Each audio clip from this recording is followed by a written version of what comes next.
Hi everyone, and welcome to hibs.pod episode 5. In this episode we're delighted to be joined by Hibs Chief Executive Ben Kensell. Obviously a really exciting interview for us to get. I think this is the first podcast he's been on, so it's one we're both looking forward to. As always, before we go into the interview, just a little bit of housekeeping with regards to the podcast and the site. First thing is, for anyone that uses the site or maybe follows us on Twitter or whatever, we are running some buses to the Scottish Cup semi-final. League Cup semi-final. Getting a bit ahead of myself there. There is a few seats still available, so if anyone's interested, please log on to the forum and let me know. Alternatively, you can get us on Twitter. Yeah, the Scottish Cup ones to come, obviously. Yeah, that's for later in the year. And as always, we're still running a couple of competitions on the forum. Taclonius, his prediction league is well underway, although it has been sort of mothballed for a couple of weeks for reasons. But do get involved in that. It's not too late to do well, so I'm assured. I'm not doing too well myself, but yeah, I've sort of given up on that. The other thing to look out for is our first goal scorer competitions. You can win yourself some vouchers for the club store, and Black Friday is coming up, so you can probably nab a good deal there as well. Yeah, the first goal scorer competitions, the vouchers, I think we normally run something a wee bit sort of enhanced around about Christmas as well, at one of the festive fixtures, if I remember rightly in the past, so probably one worth keeping an eye on. I think we probably don't want to spend too much time dragging this intro out, so I think we're just going to head straight into the interview and welcome Ben to the podcast. Thanks very much, Ben, for joining us. Obviously, you've been in your new job a few months now. How are you settling in? How are you finding things? Yeah, no, settling in well. Everyone's made me feel really welcome. From my perspective, lots to do, and I think what happens when you join a football club is, if you've joined a few like I have, from Arsenal, Charlton, Norwich, you start to get some familiarities that just come across football clubs in general, but certainly now feel very much part of the setup here and very much part of kind of what we want to do moving forward. So now I'm happy to be here. I actually live in your former city of Norwich, so I know all about it. How are you finding your new home up in Edinburgh? Yeah, it's great. So I live in Stockbridge, so I'm enjoying that at the moment. Of course, I kind of miss my family that are still down in Norfolk, but equally at the same time, it was a kind of family decision that you make. So Edinburgh's a beautiful city, and that was one of the reasons, along with the club and the opportunities that it presents. That was one of the reasons why I wanted to come up, was because Edinburgh kind of trumps Norwich every day of the week. So yeah, no, I'm happy to be here. Just obviously wish my family could be with me, but it allows me a lot more time to really immerse myself in Hibs and do all the work that needs to be done here. Yeah, a sort of wider question about your impression of Scottish football. Any differences you weren't expecting from comparing your time in England, and anything you wish you'd knew before you came up? Well, there's a couple of things straight up. I think it's there's some crazy things that I can't really get my head around. So the alcohol sort of licensing element in stadia, I think is just a quite an archaic situation, which I knew about when I was coming up, but it completely kills the opportunity for clubs to sort of commercialise that area. That's a more kind of club to club, England to Scotland perspective. I've been really pleasantly surprised by kind of the atmospheres, the stadia, and actually the cut and thrust of the speed in which the game is played up here. I genuinely believe it can rival a lot of the footballing styles and philosophies down south. And also, I really like the competitiveness of the league this year. I love the fact that there's derbies and that there's some games that are close. I genuinely believe that everyone can beat everyone. Good stuff. I think you mentioned there, sort of in your introduction about how you're getting on with the job, that there's a lot of work to be done. One of the things I think has kind of typified Hibs over the last sort of 6-7 years now is that the structure that was in place was very well presented to fans, and it was something that we all kind of knew what happened. We had the sort of CEO, head of football operations, head of recruitment, head coach situation, and then I think the middle two roles kind of amalgamated into one, and it became the sporting director role. Obviously, there's been a departure that everyone's aware of. So how is the structure changed in that sense? Are we going to be replacing the sporting director, or is that something that's going to be yourself and Jack are going to be taking on more of that aspect and sort of removing the person from the area, if you like? Yeah, it's a good question. It's quite timely because there will be some changes. There'll be an announcement next week on that structural piece. I think it's really important, firstly, to answer the question around transparency and ensuring that supporters do actually know what the structures exist at the football clubs to understand who's responsible for what, and that everyone has kind of that accountability. I'm definitely across it very much so on the football and non-football kind of business side as a CEO, but actually I'm working with Jack and we speak quite kind of consistently and quite frequently. What we want is a structure that allows us to have real accountability for the areas that we believe are massively important moving forward. So from our perspective, the academy, the development side of our business, the player pathway opportunity for young players to come through. We believe we've got good players that can come through into potentially the first team environment in years to come. And what we want to do is have a system and a structure that's set up to allow that to happen and to allow it to be successful. Equally, at the same time, we're probably going to make an appointment there. It's quite a senior, quite a credible and quite an experienced candidate that's going to come in and improve us in every area in that part of the club. It's also something that shouldn't be necessarily the primary focus for Jack.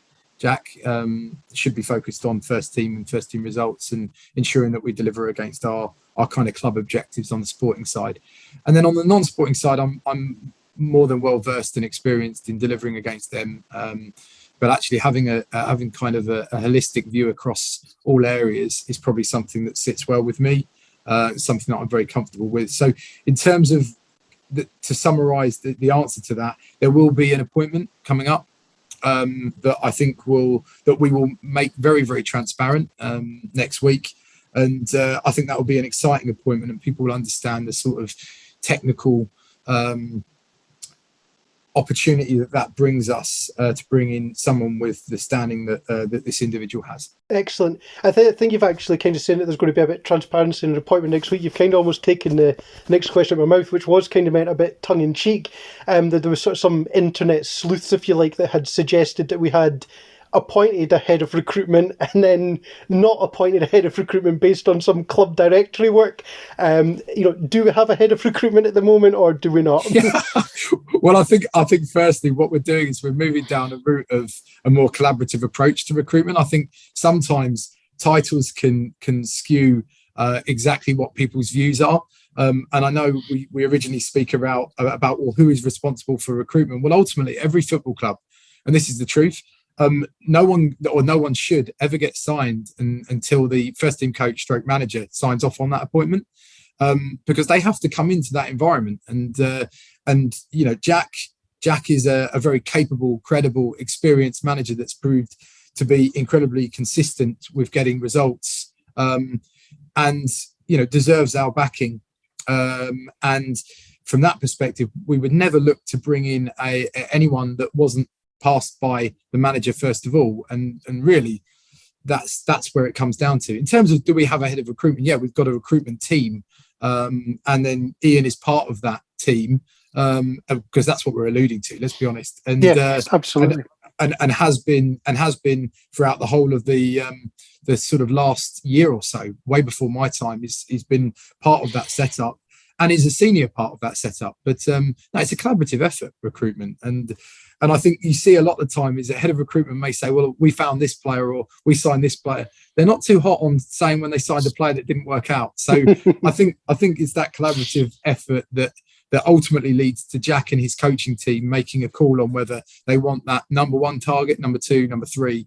And it's done in a very structured way. And that's what we're trying to do, is get to the bottom of that. And I believe we have. And I believe that will allow us to have better windows than the ones that we've had. Just one last thing on this before we kind of move on from the whole structure side of things. I think one of the things I think is quite important for a lot of football clubs is that sense of continuity, structure, philosophy, if you like. Is that still something that's going to be very important to Hibs moving forward, and sort of the new structure you've went on to outline there? Obviously, it's not something I think anyone believes is going to be imminent, but football managers, head coaches, they don't stay anywhere forever.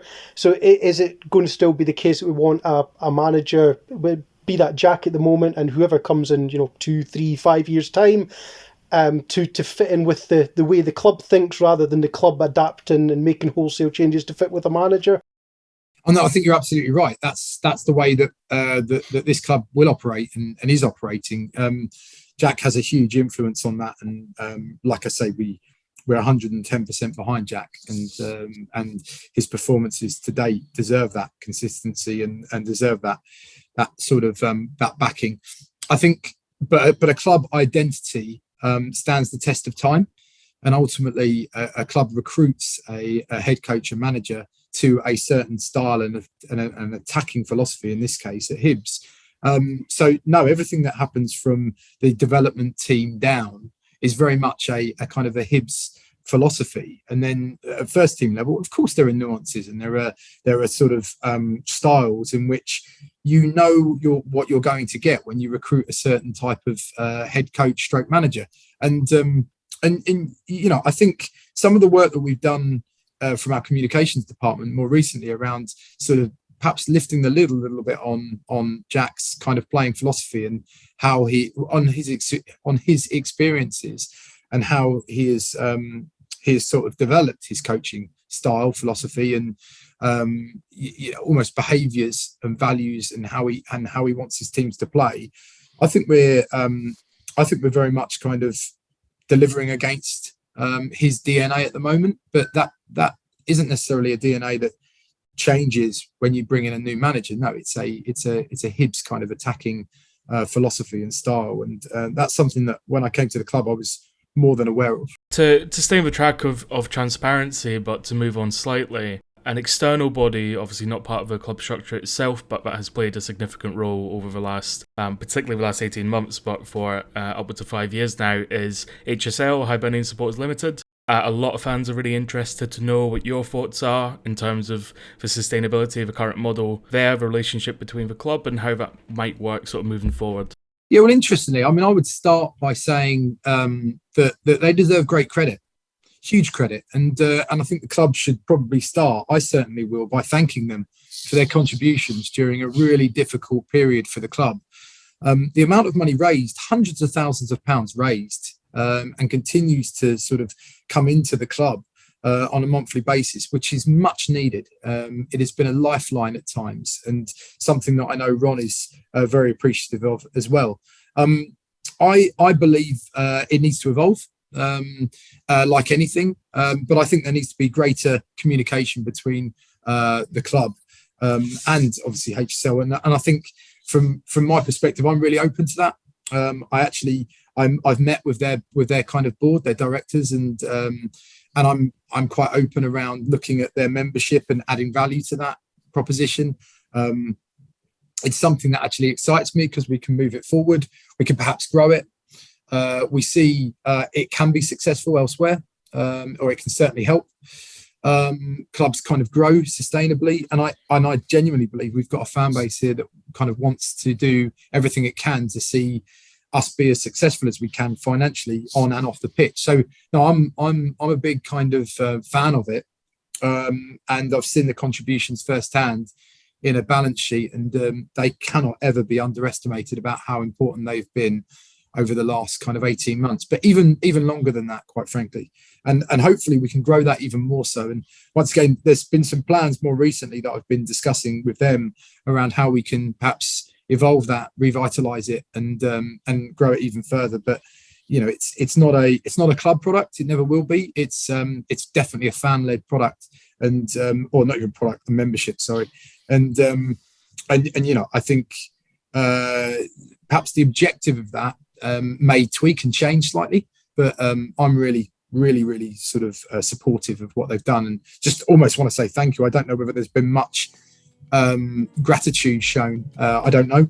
I wasn't here, but I know how important that is since I've been here. and I've seen the sort of financial reporting over the last 2 to 3 years, and it's massive. We're not getting you in trouble there, are we?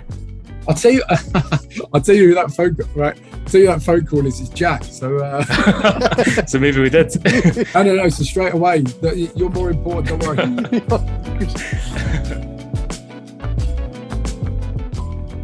Obviously, Ron, when he took over the club, made the decision to stop selling shares to HSL or creating new shares for HSL, which, as a major shareholder, is entirely his right to do so. What's also in place at the moment is a sort of a block at the moment on fans trading shares between themselves. And I know there's a few people sort of with family reasons or whatever are interested in doing that. Is that something that we think might change in the future, or is it something that's still sort of undecided as of now? Yeah, I'm aware of it, and it's definitely something that I'm trying to work through. But equally, at the same time, it's not my decision, quite frankly. And I have to accept that Ron has put me in this position to sort of almost be a day-to-day kind of executive struck custodian of the club and try and deliver or be the best possible version of ourselves while we're here. So to extract the maximum value. So I kind of, it's not really something I can answer. I'm definitely aware of it. I'm aware of the challenges that it's probably caused. But equally at the same time, it's something that's that I'm not really in a place where I can kind of pass judgment on or answer. I just want to come back to something that I think you touched on in the very first part of the interview, and it's a very buzzword, sort of very new football phrase, sort of the match day experience. Everyone has to have a match day experience, so it's not just you go to the game.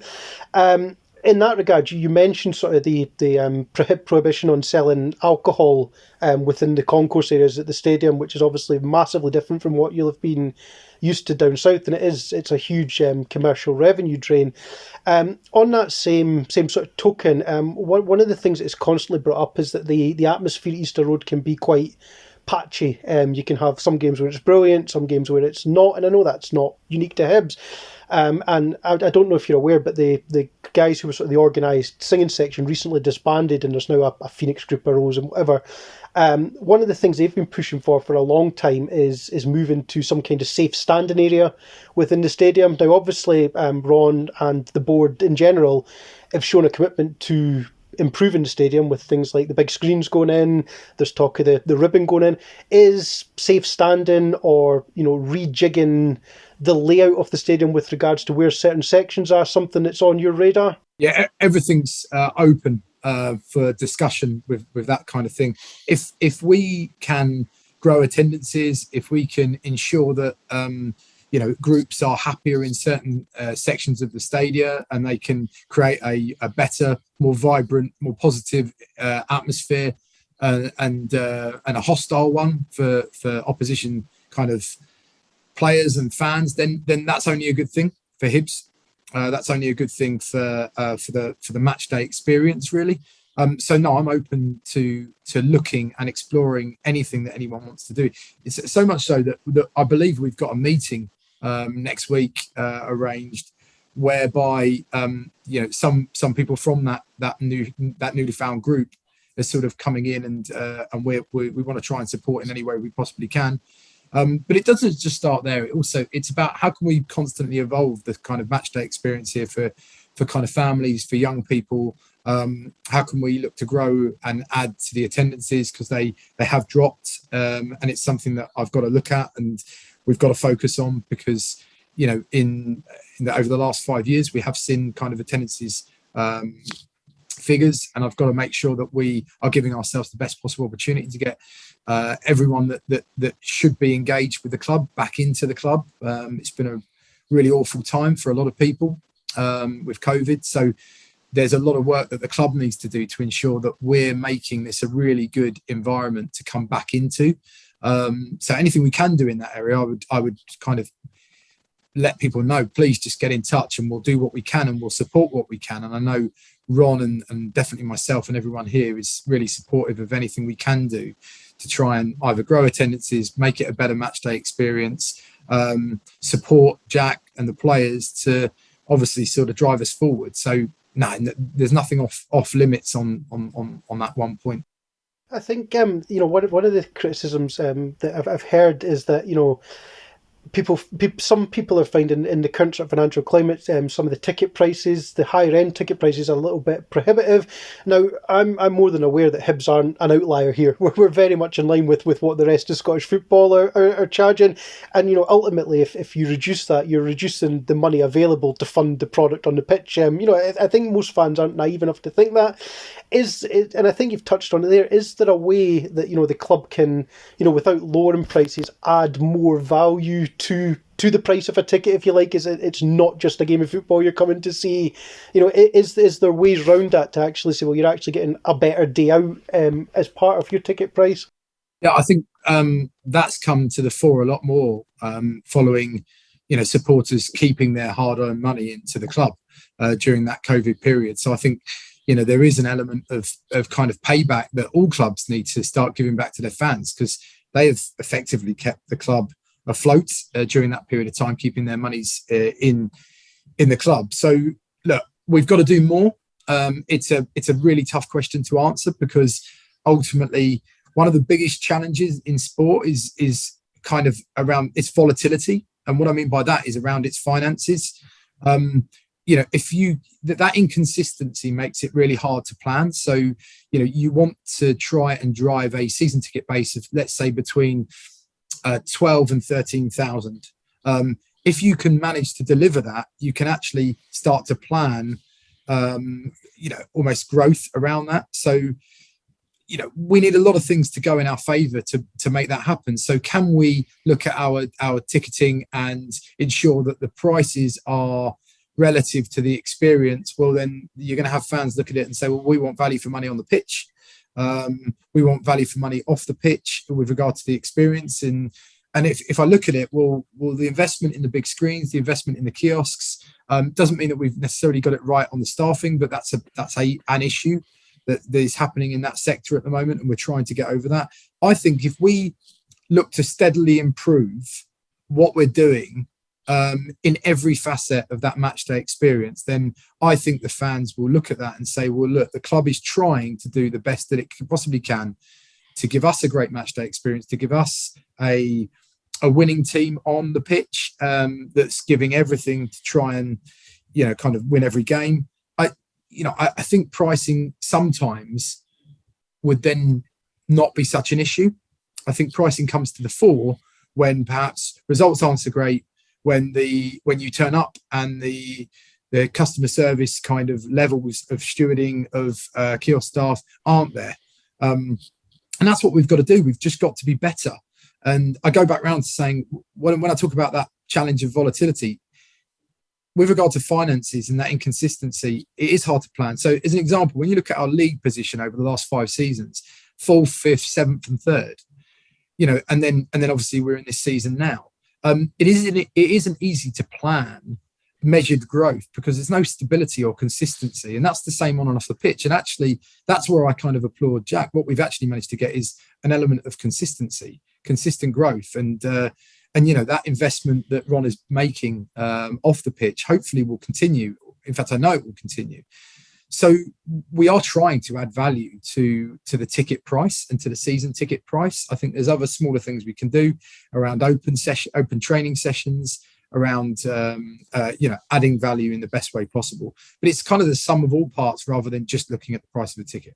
I think just one last point on this is I know you've touched on the issue with regards to staffing levels there, and I'm working in an industry that's attached to hospitality as well, so I totally understand the challenges faced. And we've also spoke about the sale of, or the prohibition of the sale of alcohol at football matches. And one facility that has been closed for quite some time is the behind the goals sort of fan bar, if you like, that's in the famous 5 stand. Is that a permanent closure, or is it something that we're looking to bring back in some guise in the future? Yeah, do you know what? It's really frustrating for me because I've inherited a situation where that stand has been allowed to sort of almost mothball, and therefore the cost of opening it up and ensuring that it's kind of operational from a health and safety, from a building control, from a stadium management perspective is quite cost prohibitive at this moment in time for the return that we would get. So what we need to do is find a way of bringing it back to its kind of former glory, first of all, and then looking at how we can promote it as a match day bar or an experience that can work and be profitable. The challenge is it wasn't profitable previously. I've looked at the results, and it did actually cost the club money to run it. But now the stand is in such a position whereby there would need to be a significant outlay to actually bring it back to its former position, where we can perhaps use it for non-match day events and match days. So for the time being, it's not something that we can look at. But there is a plan to sort of do upgrades in obviously the kind of the west stand and continue that phase of development, like I say, around the ground and the match day experience side of it. So there are really interesting and almost engaging investment plans that we're trying to put in place that will actually benefit. But it's almost like you have a phased approach to everything, and we're probably on phase one. And if I start looking at the list, it's a very, very long list with lots of phases on it. It's a long list. Can we push you to maybe divulge on any of the plans that are coming with any more immediacy? Yeah, I'd love to look at kind of a fan zone out the back. I'd love to look at some hospitality kind of improvements, which are much needed. More kind of bar related improvements. There's also, it's not necessarily fan sort of focused, but there are significant improvements over at HTC, which we're delivering on, and in general, I think we touched on earlier around how can we support or how can we drive that match day experience from an atmosphere perspective. Well, can we find a way of looking at small investments that can help aid that? And I think that's something that I'd be willing to consider. Sometimes I think it starts quite small, but it actually tends to grow into something quite meaningful. And whether it be, I'm not saying flags, I'm not saying anything. It's not for me to decide. It's for fans to decide. But I'd love to get a group of fans that were interested in sort of really tackling this, and then exploring how they could do that with real commitment behind that from the club as well. Of course, everybody knows the best way to cultivate a kind of vibrant atmosphere is a successful team on the pitch. You joined very late in July, and you're right in the midst of a transfer window, so I'm sure that was nice and easy for you. But if you were to sort of summarise our summer window, what went well, what didn't? Well, the window wasn't good enough. It's as simple as that. I think what we're starting to see is an element of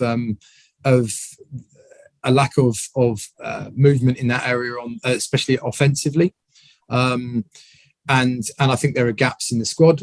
So that we need to fill. I think we've got a really good squad, but I think the depth perhaps needed to be addressed a little bit earlier in the window with some key areas, which I won't go into the key areas, but I'm a key advocate in terms of ensuring that there's a clear plan and it's a structured window. And that we have prioritized targets that we sort of go after, and that has the full backing of Jack and the management team. And I think if we look at the window, I think we brought in some good players. Did we bring in enough? Probably not. And did we need to have a little bit more depth to our squad? Yes. Some of the movement that we made happened too late in the window, and that's when I go back to it being a little bit more structured, and it being a little bit more focused around the prioritized targets that we were going after. That said, I think in the end, what we've actually ended up with is a competitive squad. And we go again. And the great thing about football is as soon as one window closes, you have to look forward to the next window, and it's a constantly evolving piece. And there's been an awful lot of work on ensuring that we have a squad moving forward that has a really strong core to it, a really strong sort of group of people with a really strong cultural togetherness and grit, to succeed and to play for Jack and to do things the kind of the Hibs way. And what I've also been doing since the window closed is really focusing on ensuring that we keep the players that we want to keep at the club, and then we focus our efforts on what we need to do in January to complete our kind of football business for the season. And then obviously there's got to be movement towards the summer as well, because we have players that are out of contract, and we need to build a squad that can match our ambitions again. And our objectives don't really change. When I first came in, I was very, very clear that I would take the first kind of 60 days to really review exactly what we want the club to achieve, speak to a lot of people, listen to a lot of people, and I genuinely feel the culture has changed. I also think there's a steely mentality around being much more consistent, like I was referring to earlier, and everyone's bought into them values, into them kind of objectives. So now what we've got to do is make sure that we have teams on and off the pitch that can kind of align themselves to them overall kind of team objectives, club objectives. As a CEO in a football club, you've obviously been very frank there about the fact that the summer window wasn't good enough. When you have sort of a run of results and a run of performances, quite frankly, like Hibs have had over the last few weeks, how difficult is it to sort of keep a cool head and actually say, you know what, we've got a plan here, we know where we're going, we know what went wrong before, and we know how to rectify it? Is that something that you have to learn to do? Is it something that comes naturally? Is it? Yeah, I think what you've got to do is you've got to not allow emotion to dictate your decision making, and you've got to trust the process. And you've got to trust that there are people bought into the process. And if I'm honest, when we talk about a run of bad results, we haven't had them under Jack, quite frankly. We've had a very consistent set of results, sequence of results, really. And this is a tricky period, but ultimately, give me a football manager that hasn't gone through a tricky period and come out the other side. So I think it comes down to not acting on emotion, trusting the process, and quite frankly, understanding the bigger picture. And the bigger picture sometimes is a lot harder for a fan to see because they're not in the inner sanctum of a club and understanding what happens, why it happens, and when it happens. And I think sometimes when you see a much more holistic approach of what's happened over a period of time, and I've only been at the club a short period of time, but I am aware of now what's happened previously. This club needs strong leadership, and it has it now. And it really coped really quite remarkably well without necessarily having that strong leadership in place, in a really collaborative, collective manner. So I've got nothing but kind of respect and good things to say about those that sort of worked through the pandemic and those that worked at the club during the summer period and also continue to work through it now, because they've had to work now with me for sort of 3-4 months, and I've been really quite clear, but actually I'm quite clear in trusting that process that we've put in place. And I think we're very lucky to have Jack as our manager, and I think we've got an excellent set of players, staff that are really honest, and they want to be the best versions of themselves for the club, and I think we should all be proud of that. We should all be proud of that, not just me, but all Hibs fans should be proud that there's no one wants to go through a run like we've just gone through, but it's not like we've gone through it for a period of time. I think anyone watching the first 30 minutes or so of that game against Rangers, we were excellent. We started the season, we have been good. What we need to do is we need to get back to them performance levels, and that's what we will do. Obviously, something the club can't account for is being decimated almost by a COVID outbreak. Really, all we wanted to know is, how is everybody? Is everyone recovering well? And what's the state of play right now? Do you know what? Thanks for asking that, because actually that just hasn't been the case. No one's asked that question, and quite frankly, I find that appalling that isn't the first question that people should ask. We're talking about a worldwide pandemic that hit our club, and whether people suffer as a result of it or not, it should be the first question that someone asks. It's kind of human nature to care and to actually turn around to someone and say, well, I hope everyone's okay there. And I've kind of only seen that from our own fans, and it should really be something that's thought about across the whole of football. If anyone that comes across it, I know Ross County had a real issue with it earlier on in the season, and if I was here then in any kind of capacity, one of the first things I would have said is, I hope everyone's okay there. I hope you get through it. If you need any support, then we're happy to do whatever we need within the football community to support you. Everyone's good. Everyone is, I think, ready to get back to their day jobs and to ensure that we can move forward. I know that Jack, the management team, are raring to go. We're full of positivity. It's been a really tough period for the club, on and off the pitch, but we're resilient, and I believe this will bring us even closer together and will allow us to sort of move forward. But no, thank you for asking. Everyone's fine. No one has suffered too badly, but no one ever should want to get it, and it ripped through us, and that's a sign to everyone that we've just got to be careful. So I hope that all of our fans and anyone in Scotland and beyond just treats it with the kind of seriousness that it needs to be treated with.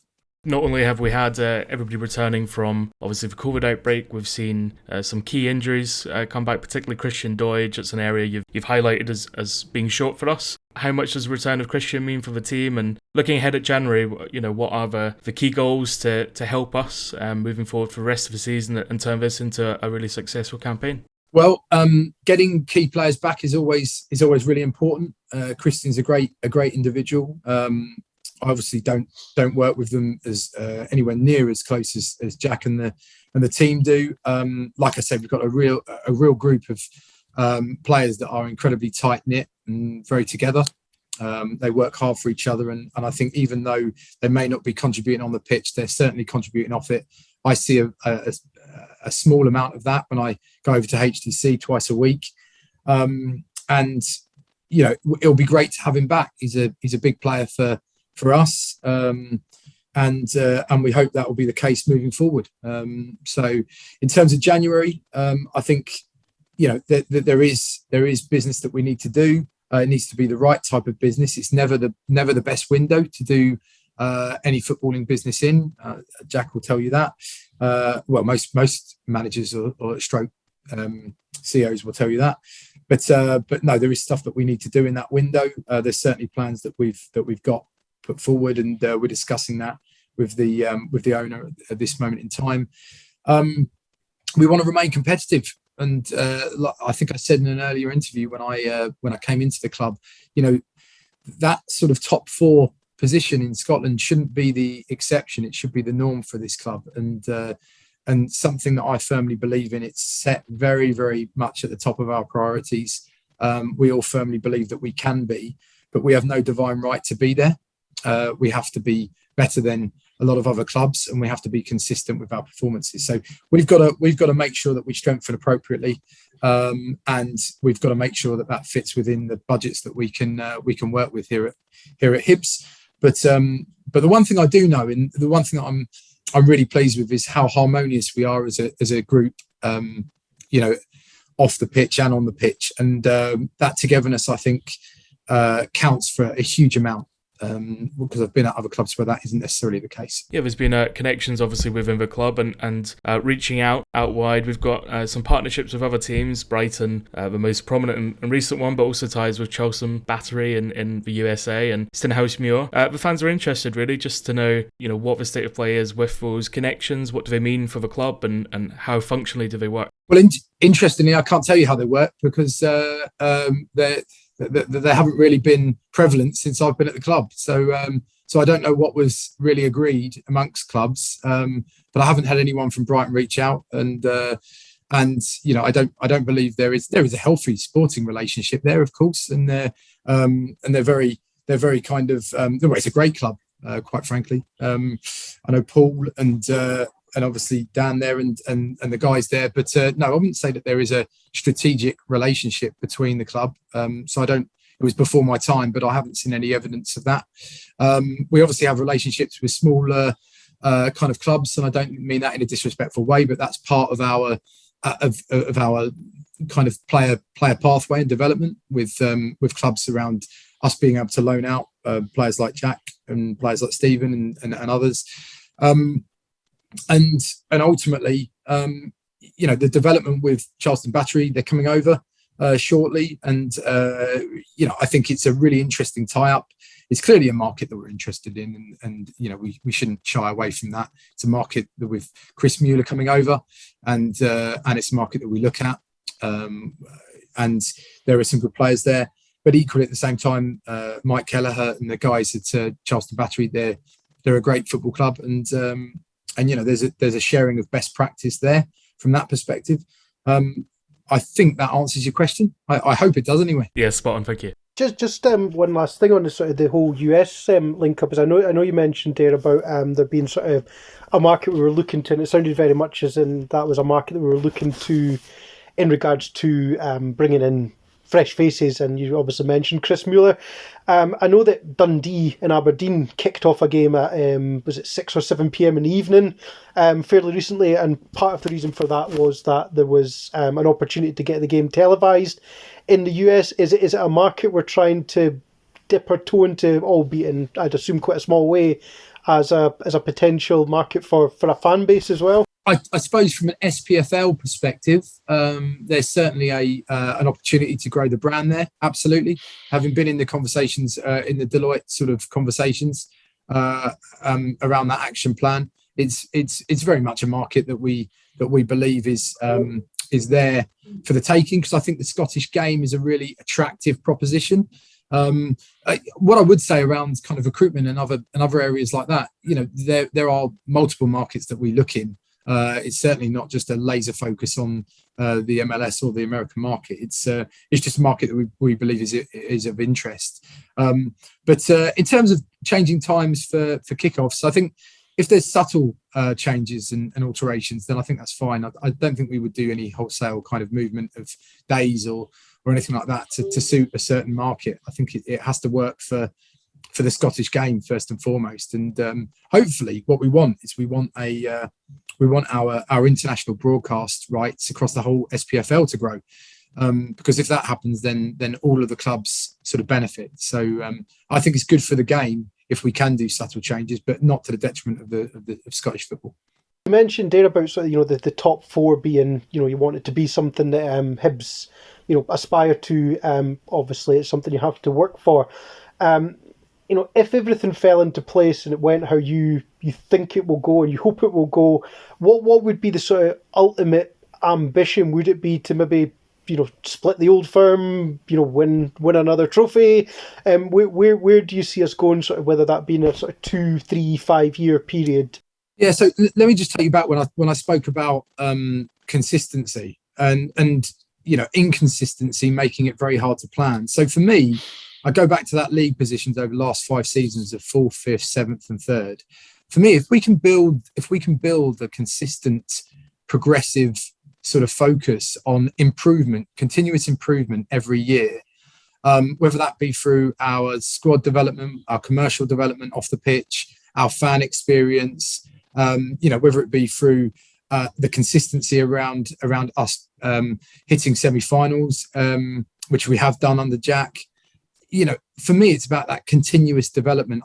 I don't think we're in a position yet as a club where we can start saying, we're going to split the old firm or whatever it might be. What we've got to do is we've got to find consistency first of all, and we've got to get that on and off the pitch, and we've got to get that growth mindset off the pitch to ensure that the money that we bring into the club can then be spent off the onto the first team pitch. I mean, running a football club is quite straightforward. Quite frankly, there are 4 verticals that you need to really drive a football club's performance. One is club controlled income, so anything that generates income from a club: ticketing, retail, sponsorship, partnerships, catering, anything that drives revenue from within the club that it controls. Second one's sort of player trading, so we need to get smarter at player trading.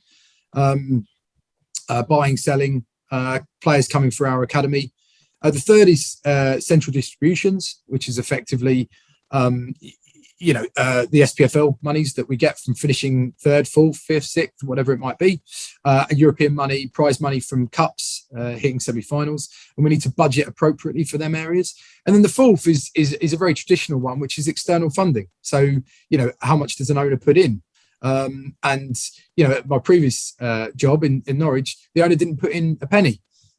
So therefore, there was only 3 verticals that we were working from there. So there's 4 verticals that you run a football club by. And actually for me, it's about seeing growth across all of them areas. Now, that's why we're doing the Deloitte report around the central distributions. That's why we're working off the pitch so aggressively in terms of driving revenues. And that's why we're working on the pitch and within our academy, making the appointments that we're going to make, because that's player trading.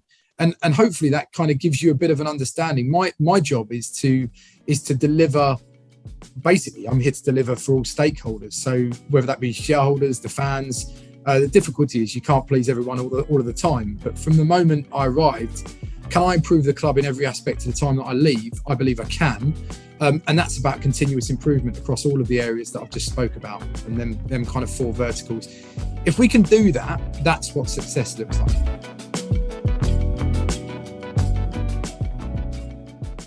The problem is it's boring, right? It's boring.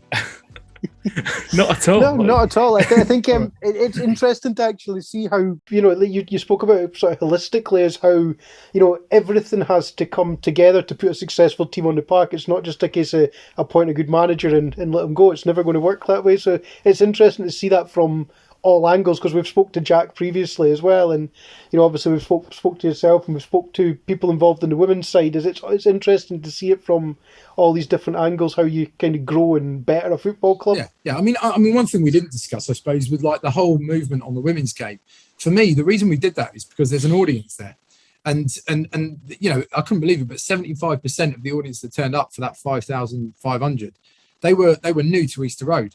And so that's about growing our community footprint and bringing new people into the stadium. So, just as much as it is about growing the game and breaking a domestic record. So it's I think it's interesting. I think it's interesting how you can't just think about winning or losing a match. You've got to think about the much more holistic kind of continuous improvement of all aspects of a club rather than just winning or losing. However, it's probably one of the key areas, but I can't just be fixated on that. We've got to be pretty consistent across how we deliver against all of them. And also, I thought you were going to ask me something like, when you arrived, why did I look like the tango man?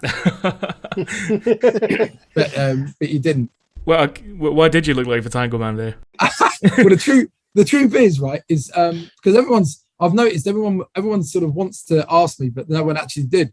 And the truth is that I come off of a plane. I obviously resigned from Norwich, left Norwich, had a few things that I needed to tidy up, and then I went to Ibiza for a couple of weeks, and then literally came off the plane and then came straight up to Edinburgh.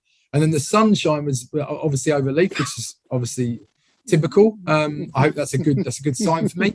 And the cameraman managed to catch it perfectly. So you had this sort of tanned person shining off of my forehead and things like that. It was kind of the perfect storm to basically make me look like the tango man. It was awful. I do think one of the questions that I vetoed out was actually, are the sunbed parlours better in Edinburgh than Norwich? That's cheeky, we'll take that out. Should have asked it now.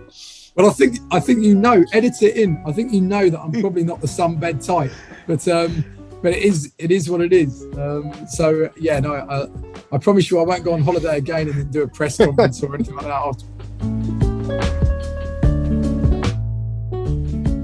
Thanks very much to Ben for joining us there.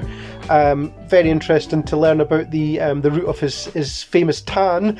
Probably not the most important thing that he discussed there. There's a lot of interesting things to pick apart.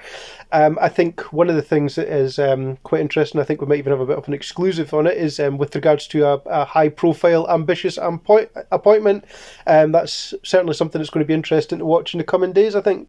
Yeah, I mean, we often make jokes about being Inverness on Hibsnet, but I think actually now Hibsnet is Inverness, and we can confirm it right here. Unfortunately, we can't tell you who that appointment is going to be, but it's certainly something to be excited about, and hopefully this podcast will be followed very soon after by that appointment. I couldn't quite tell whether it would be a sporting director role directly or a kind of football operations person, but I mean, what are your thoughts about maybe replacing that Graham Matty figure in the club? Yeah, I think the whole interview was quite interesting, and I think it's something that as fans, we're obviously very emotive beings, and we just want to win football matches and win football matches in the right way, and score lots of goals and stuff.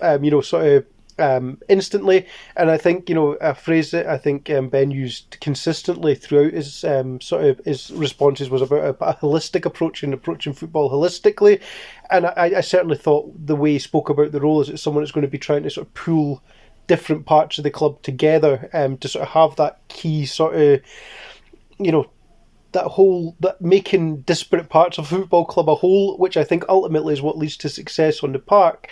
I think what really struck me is, at the end when we sort of pushed him for sort of an ultimate ambition, I think he was brutally honest almost and said that from what I took of it, I think he was almost saying Hibs aren't quite ready to sort of kick on to another step yet.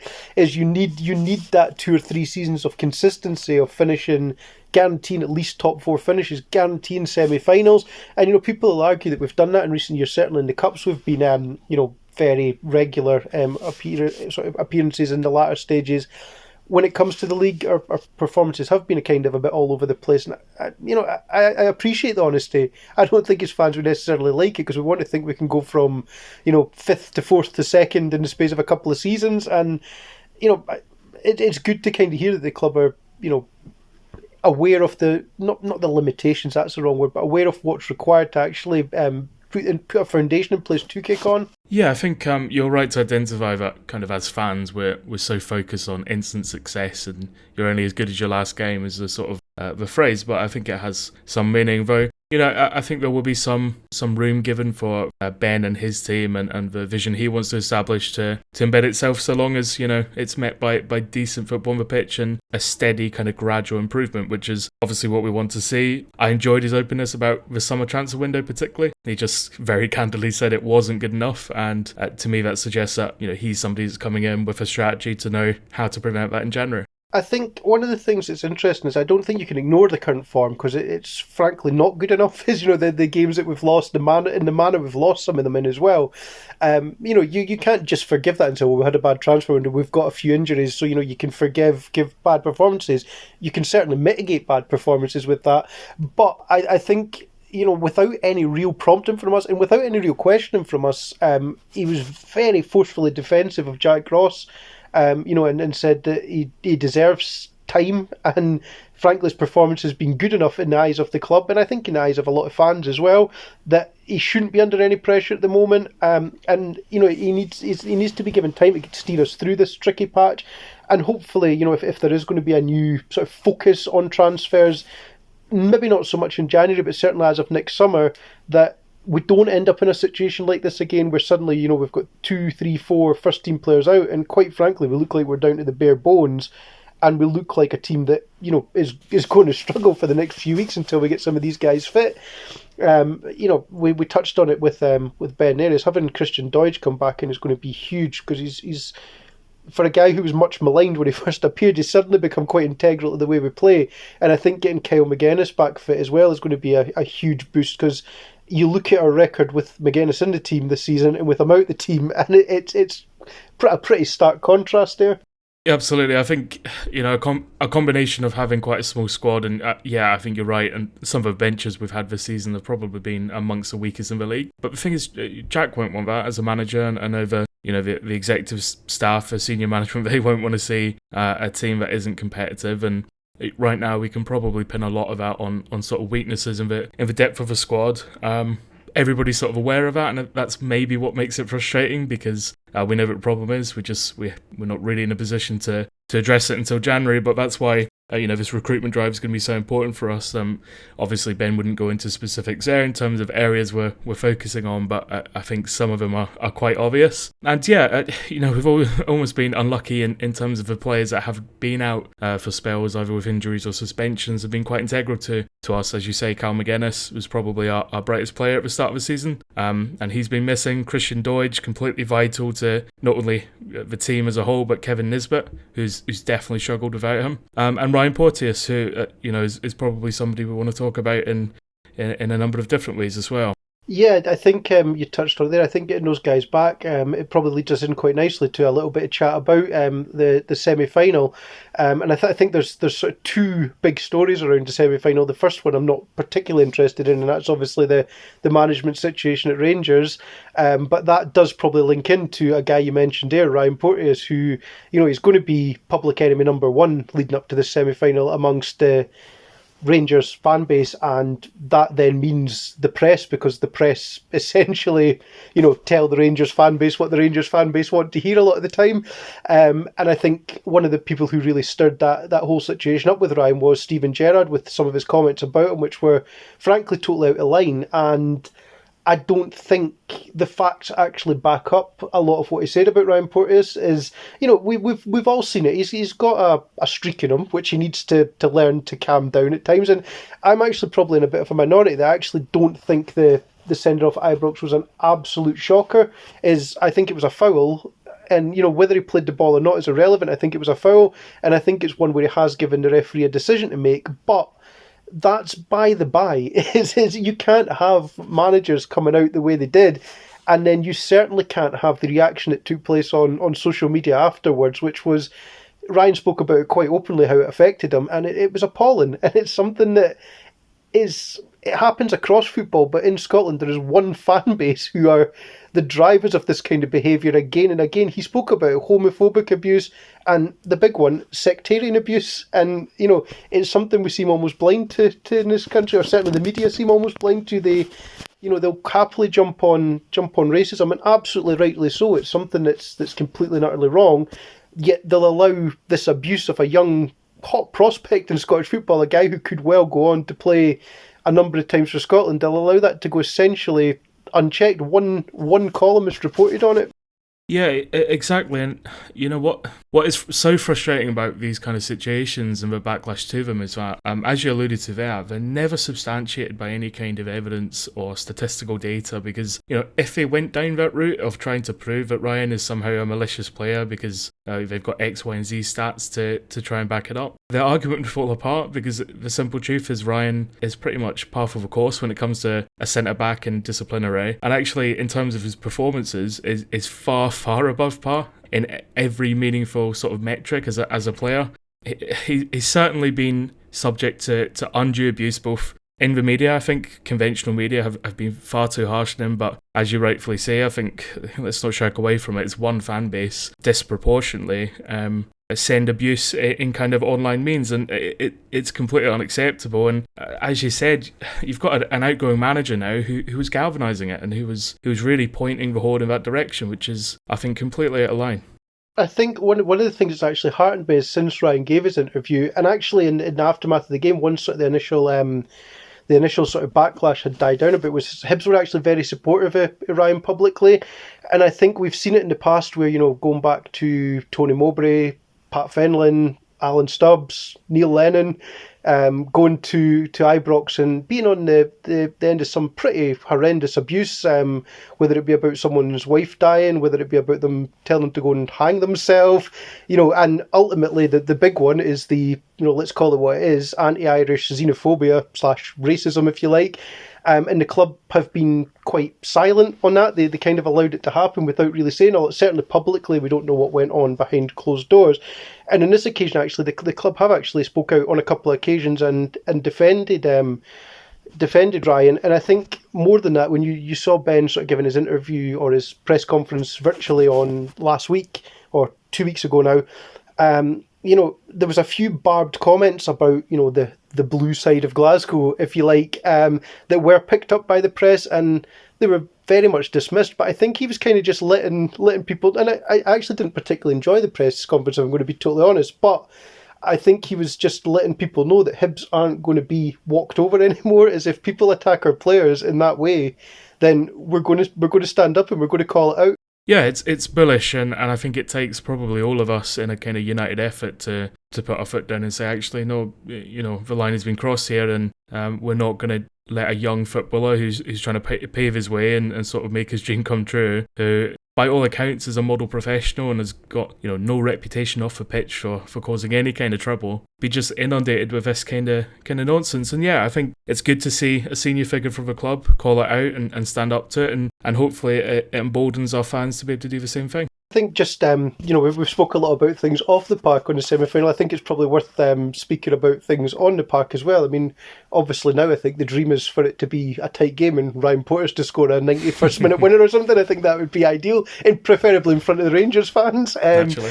But, I think when it comes to the game itself, I think we kind of go in with actually very little pressure on us. I mean, obviously there's going to be pressure from our own fan base in the sense that, it's another trip to Hampden, it's another big game for Jack Ross, but I think on this occasion we're up against a Rangers team who seem to be just finding a wee bit of form. Will they get a bit of a sort of new manager bounce or a caretaker manager bounce or whatever? That's something to see. We're not going to be completely over our injuries. We've had the COVID outbreak, we've had the enforced break, so I think there's a relative lack of pressure on Hibs in that regard. I think what I really want to see is just us to go out and put in a performance. If we put in a performance and lose the game, I think I could probably walk away and accept it. I think if we play like we did against, say, St Johnstone in the Scottish Cup final again, I'd be fairly upset by it. But we always seem to turn up against Rangers. There's not been many games in recent years. I think one exception was December, just after Jack took over, where we got really turned over at Easter Road. But out with that, I think certainly since Jack's been here, we always seem to be relatively competitive against them if, actually winning games hasn't been borne out by that. Yeah, we've probably been a bit unfortunate to come away with nothing better than a draw in some of these games, and I think the last match between us is a perfect example of that, given the momentum of the game at the time. Somebody who's been criticised a lot this season, rightly or wrongly, is Kevin Nisbet, and who knows what that would have done for him if we ended up seeing a game and he scored a winner against Rangers. But I almost don't want to say fine margins, because I know it's become a little bit of a hot topic sort of phrase at the moment. But these games have been close, and when you're looking at the disparity in the budgets between the two clubs, that's pretty much all you can ask for. And as long as the players turn up and play with their heart on their sleeve, I know they'll get the backing from the fans. I've always kind of been of the opinion, and I will happily criticise Hibs' performance and results wise when we go out and lose to teams like St Mirren, or more recently, some of the games we lost at Easter Road. Dundee United getting beat 3-0 at Easter Road. I will criticise Hibs for that, because it's deserved. It shouldn't be happening. Obviously, it's sport and these results happen from time to time, but when they happen, you're going to get criticism. I've never really been one for massively criticising Hibs for losing to Celtic and Rangers, because of the fact that, there is such a disparity in budget, there is such a disparity in, basic, let's be totally honest, ability available to the respective managers. And I think you have to accept that, you are going to lose more of these games, but you have to also turn up. You have to show up effort. I think the recent Celtic game is probably an example of that. First 20 minutes, 25 minutes, half an hour, probably the whole first half, to be totally honest, we stood off them. We showed them far too much respect. They were very, very good. There's no getting away from that, but we were very, very poor. Second half, I think the pressure was off, because Celtic were halfway along the M8 with 3 points, but suddenly we got in their faces. We snapped into tackles, we pressed them high up the park, and they looked very uncomfortable at the back, and you actually walked away from that saying, if we had played like that from the start, what could we have done? And that's what you want to see next Sunday, is you want to see guys snapping into tackles. You want to see them in Rangers' faces from early doors and letting them know, you might beat us, but you're not going to beat us easily.